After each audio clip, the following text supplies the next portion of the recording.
Are you ready for Fact Check Friday? Because these politicians, pundits, and prolific posters have been busy little bees, so we've got a lot to talk about, especially on the topic of foreign interference. Let's dive in. First up, let's talk about the claims that China is supporting Mark Carney. We've heard it from Canada Proud and Pierre Poilievre.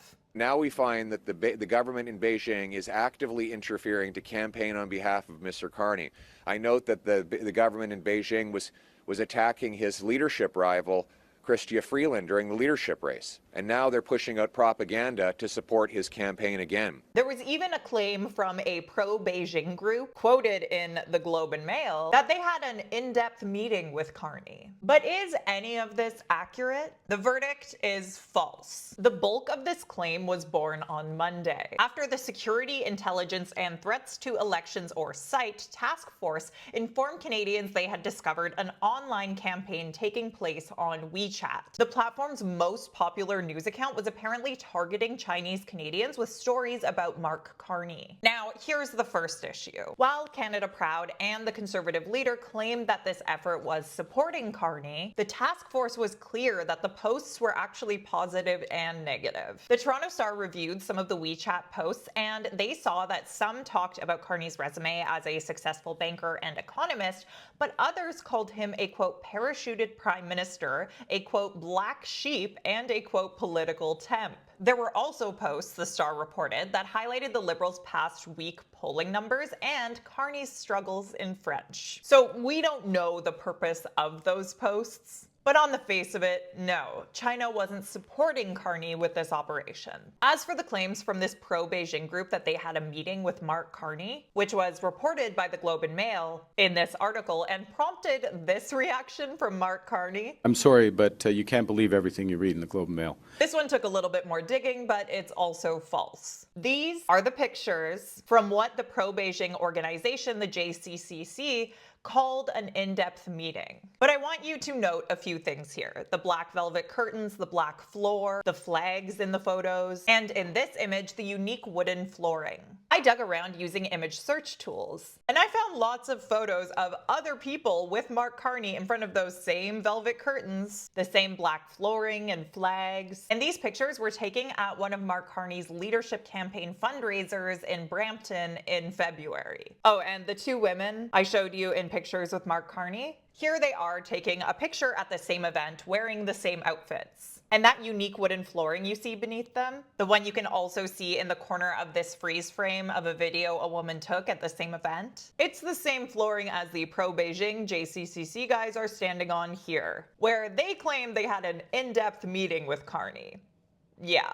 It's kind of like if I said I had a date with Walton Goggins, but he actually just ate at the same restaurant as me. On top of all of that, a Liberal Party source confirmed to me in a statement that no meeting had taken place. Quote, no specific meeting with that organization has ever been organized or taken. The web post referenced in the Globe and Mail article is inaccurate, as is the suggestion that Mr. Carney had any such in-depth discussion. So the verdict on this claim? False. Next! Did the Indian government bankroll Pierre Poilievre's leadership win?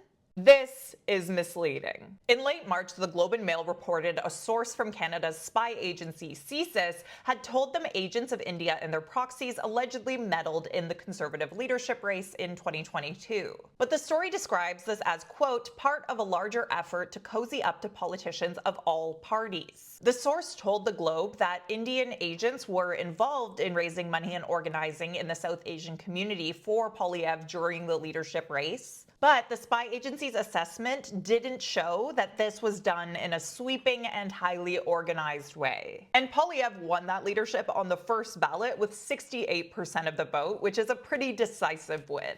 Meanwhile, new reporting from Global News this week found 4 founding conveners of a group called the Overseas Friends of BJP Canada donated thousands of dollars to Poilievre's leadership campaign. And Poilievre attended events in one of their homes. The BJP is Indian Prime Minister Narendra Modi's party, so it's pretty safe to say that these guys are pro-Modi. So this breathed new life into the claims that India is bankrolling Poilievre, with one online personality specifically claiming, quote, India's BJP bankrolled Pierre Poilievre's 2022 leadership win. But that wording is misleading. People who are supportive of India's BJP and Modi did donate to Pierre Poilievre's leadership campaign, but they are legally allowed to do that. Having certain views or associations doesn't preclude you from supporting politicians. And once again, this would be like me saying Walton Goggins gave me $50 when it actually came from a Walton Goggins fan club. So yeah, while the earlier Globe reporting suggests some money might have been raised for Poilievre's leadership in coordination with Indian agents, there's no evidence stating that this was a significant chunk of what quote-unquote bankrolled his leadership win. And Poilievre has maintained he won the leadership fair and square. So this one is misleading. Next! Is it true that safe consumption sites don't work, as Poilievre told reporters earlier this week? These drug consumption sites do not work. And I'm going to quote the Lancet Commission study on this right now. There is no evidence that accessing a site lowers an individual's risk of fatal overdose over time, and that sites lower community overdose rates.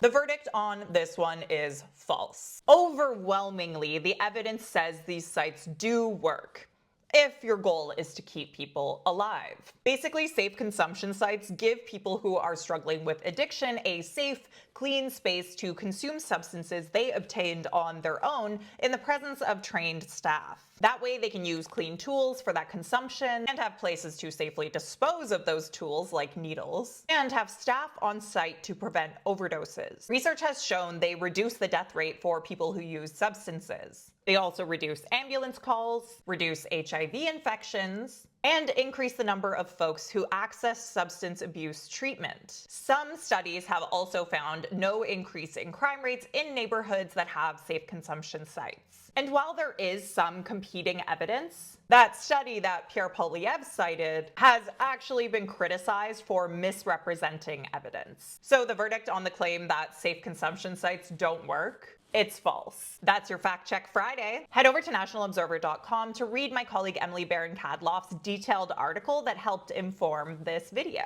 And if you see anything that needs a fact check, send it our way. factcheck@nationalobserver.com. I'll see you next Friday, but until then, what do you think of all this?